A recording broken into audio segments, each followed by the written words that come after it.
When I was young, I remember going to our cousins' weddings.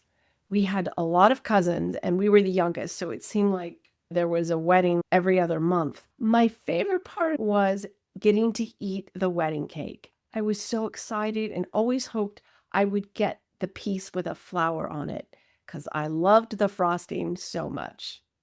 And it actually became inspiration for what I'm about to share with you now. Imagine two towering layered cakes. Each cake is absolutely identical and there's lots of layers. And each layer equals an emotion. It could be joy, anger, sadness, surprise, excitement, contentment, anger. Did I say that already? Still, think of all those emotions and all of those layers. Now, if you took a bite of each one, it would taste different. Why? Because the topper on each cake is different. So, how would that taste? Well, if you took a bite of the sadness layer from the love cake, it would feel like a warm ache, empathy, connection, healthy grieving. If it was from the cake flavored with fear, it would have a sharp sting, isolation, rumination, avoidance. Anger. Yes, anger can be flavored by love. It would taste like a protective spark, boundary setting, advocacy.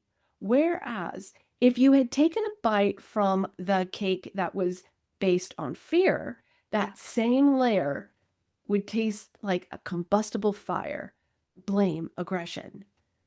Joy based on love would be expansive, glowing, sharing, creativity, whereas fear based would be a frenzied high, a fear of missing out, clinging. Surprise based on love would be playful curiosity, learning, agility. Based on fear, it would be a startled reflex, paralysis, suspicion. And when you start to look at this, for instance, in the lens of leadership, a love based focus invites innovation meetings, where a fear based focus spawns fire drill huddles. Think about, as a parent, correcting a child from a love flavored frustration versus a fear flavored frustration can make all the difference in how the child receives and responds. Speaking of response, let's discuss self talk. A love flavored conversation with yourself, if it was related to disappointment, would mean accountability and grace. If it was flavored with fear, it would probably lead to a shame spiral. I want to help you to see that emotions are just like a layered dish that your brain bakes in real time. And just like with my real cooking, yes, people, I tell everyone that I cook with love. In fact, I'm going to tell you a story. We have hummingbird feeders, and I'm constantly making hummingbird food. My husband had a bunch of his coworkers over, and it was in December, so it was dark out, and we call it happy hour because right before they go to bed, they all come to feed. And 20 something people watching all of these birds frenziedly feed with amazement. And this girl said to me, I don't get my birds to feed like this. Like, none of the hummingbirds do this.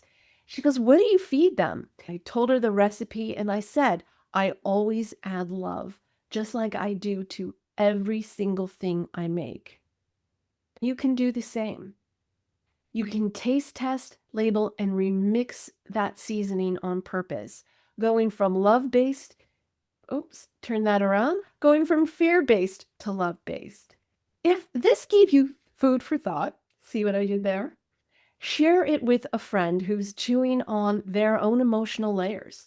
And if you're ready to become the executive chef of your inner world, check out my 2-hour sensory sync workshop or my 6-week sensory sync experience by going to sensorysyncmethod.com. The link is in the description, so you don't have to remember all of that. I'm Kim Cordy, the creator of the Sensory Sync Method.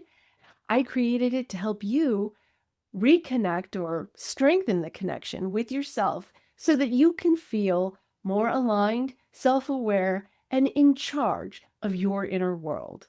It's not about doing more, it's about doing it differently. Connect with me today so you can learn how.